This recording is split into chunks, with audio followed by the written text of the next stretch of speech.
Hello student, कैसे हैं आप सब। एक बार पुनः से कोचिंग क्लासेस पर स्वागत है। उम्मीद करता हूं आप सब अच्छे होंगे, मस्त होंगे, बेहतर होंगे, आपकी पढ़ाई बेहतर चल रही होगी। बच्चों, आज के इस लेक्चर में आप लोग सीखने वाले हैं जालक ऊर्जा।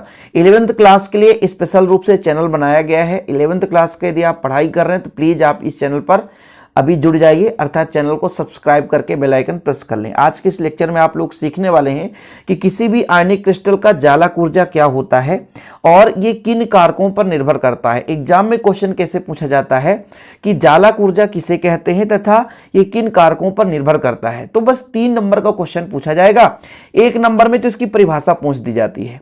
तो चलिए शुरू करते हैं बच्चों। क्योंकि यदि आयनिक क्रिस्टल की बात की जाए तो आयनिक क्रिस्टल कौन होते हैं बच्चों, जो कि आयन से मिलकर बने होते हैं। आयनिक क्रिस्टल की यदि बात की जाए, आयनिक क्रिस्टल कौन कहलाते हैं, पहले यह समझना जरूरी है। आयनिक क्रिस्टल कौन है बच्चों, जैसे NaCl आपका सोडियम क्लोराइड हो सकता है, ZnCl2, ठीक है, इनसे बना हुआ है।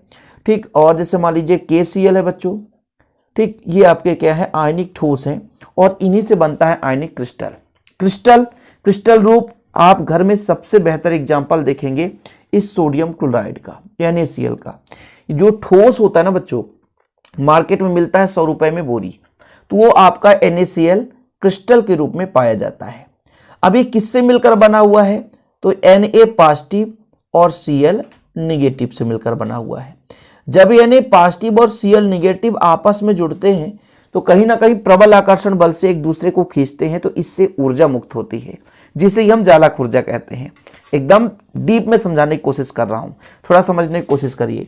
जैसे पोटेशियम क्लोराइड है, ये किससे मिलकर बना होगा, K positive plus Cl negative से, है ना। तो जब इनके बीच में कोई ना कोई एक प्रबल आकर्षण बल होगा तभी तो वो क्रिस्टल रूप में बना होगा।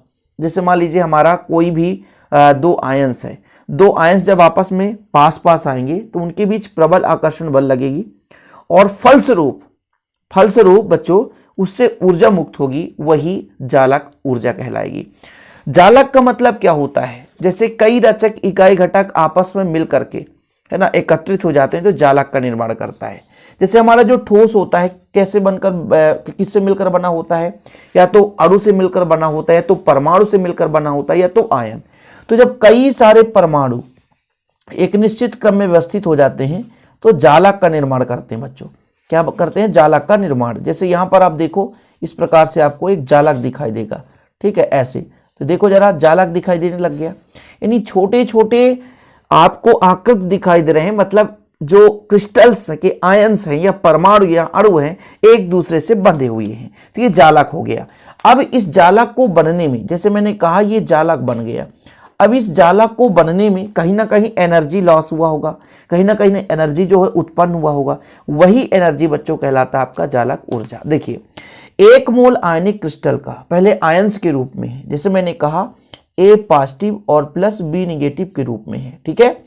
उसके अवयवी गैसीय आयनों से, ये अवयवी गैसीय आयनों से निर्माण होने पर जितनी ऊर्जा उत्सर्जित होती है, मतलब 1 मोल आयनिक क्रिस्टल बनता है, ये आपके आयनित हैं, गैसीय अवस्था में है। जब आपस में जुड़ेंगे तो ये A पॉजिटिव B निगेटिव ये जुड़ गए, प्लस ऊर्जा मुक्त होता बच्चों, U क्या, ऊर्जा मुक्त होता है। तो इसी ऊर्जा को हम बोलते हैं जालक ऊर्जा। क्या बोलते हैं बच्चों, जालक ऊर्जा। फिर से आप समझने की कोशिश करें कि 1 मोल आयनिक क्रिस्टल बनेगा, वो किससे मिलकर बनेगा, गैसीय आयनों से मिलकर बनेगा। अब इसके बनने पर, 1 मोल आयनिक क्रिस्टल के निर्माण होने पर जितनी ऊर्जा उत्सर्जित होती है वह आयनिक यौगिक की जालक ऊर्जा कहलाती है। दूसरी परिभाषा यहां पर देखिए, 1 मोल ठोस आयनिक क्रिस्टल से उसके अवयवी आयनों को पृथक करने के लिए जितना ऊर्जा की आवश्यकता होती है उसे जालक ऊर्जा कहते हैं। दोनों में आप परिभाषा डिफाइन कर सकते हैं ना।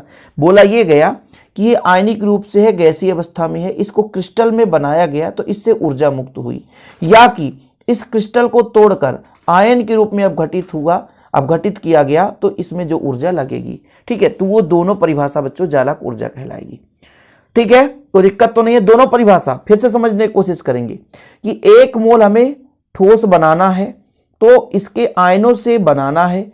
जब आयनों से बनाया जाता है 1 मोल क्रिस्टल को तो ऊर्जा मुक्त होती है, उसे जालक ऊर्जा कहेंगे। या कि 1 मोल ठोस आयनिक क्रिस्टल से अवयवी आयनों में पृथक करेंगे तो इसमें एनर्जी लगेगा, इसको एनर्जी देना पड़ेगा, तोड़ने के लिए एनर्जी देना पड़ेगा, वो एनर्जी चालक ऊर्जा कहलाती है। यानी अवयवी आयनों को जोड़ना है तो जब जुड़ेंगे तो ऊर्जा रिलीज होगी, मुक्त होगी, जो ऊर्जा मुक्त होगी वो चालक ऊर्जा कहलाएगी।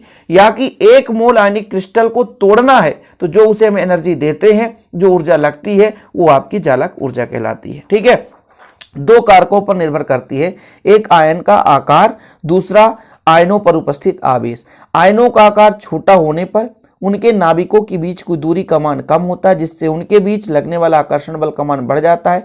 इस प्रकार से आयनों से बने जालकों की चालक ऊर्जा का मान उच्च होता है। कहने का मतलब जितना आकार छोटा होगा उतनी आसानी से पास पास आएंगे, आकर्षण उतना ही बढ़ जाएगा, जिससे चालक ऊर्जा का मान थोड़ा सा बढ़ता है। दूसरा, आयनों पर उपस्थित आवेश। आयनों पर उपस्थित आवेश का मान उच्च होने पर उनके मध्य लगने वाला आकर्षण बल का मान बढ़ जाता है। इस प्रकार के आयनों से बने चालक ऊर्जा का मान भी उच्च होता है। कुल मिलाकर के ये चीज कहा गया कि आयनों के बीच जितना आकर्षण बल लगेगा उतना आसानी से बंध बनाएगा, उतना ही जल्दी वो क्रिस्टल बनेगा, उतनी ज्यादा में ऊर्जा मुक्त होगी।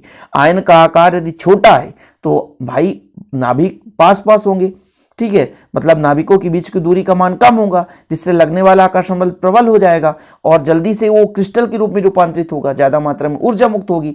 ऐसे आयनों पर उपस्थित आवेश, आवेश जितना अधिक मात्रा में होगा आकर्षण बल उतना अधिक होगा, जितना आकर्षण प्रबल होगा बच्चों उतनी जल्दी वो बंध बनाएगा और ऊर्जा उतनी ज्यादा मुक्त होगी, चालक ऊर्जा का मान उच्च होगा। इस तरीके से मुख्य रूप से चालक ऊर्जा समझाना था। तो यहाँ पर यह समझ में आया कि कोई भी हम क्रिस्टल बना रहे हैं तो 1 मोल क्रिस्टल यदि बना रहे हैं मान लीजिए, तो हम जिन भी अवयवी आयनों से मिलाकर बनाते हैं, तो जब वो अवयवी आयन आपस में क्या होते हैं, पास पास आते हैं तो निश्चित व्यवस्था से बंधते हैं, यानी क्रिस्टल बनाते हैं।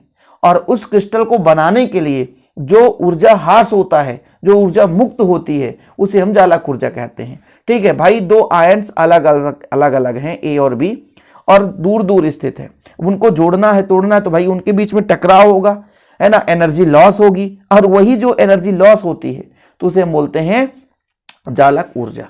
ठीक है, यानी क्रिस्टल बनाने के लिए आयनों की जो एनर्जी लॉस होती है, जो रचक इकाई घटक है, जो परमाणु है, उनकी एनर्जी लॉस होती है, वो चालक ऊर्जा है। या कि ये मान लीजिए बंधा बंधाया क्रिस्टल है, उसको तोड़ना चाहते हैं तो हम बाहर से एनर्जी देंगे, वो आपका चालक ऊर्जा होता है। यदि क्वेश्चन आएगा तो उम्मीद करता हूं आपसे बन जाना चाहिए। वीडियो पसंद आए तो लाइक करके शेयर कर दें। 11th क्लास का नोट्स लेना आपको या 12th क्लास का नोट्स चाहिए तो कॉन्टैक्ट नंबर है 9685299149, 9685299149। इस नंबर पर आप कॉन्टैक्ट करके बच्चों नोट्स ले सकते हैं और प्रॉपर रूप से तैयारी कर सकते हैं। आज के लिए इतना ही, मिलते हैं अगली वीडियो के साथ बच्चों। जय हिंद, वंदे मातरम।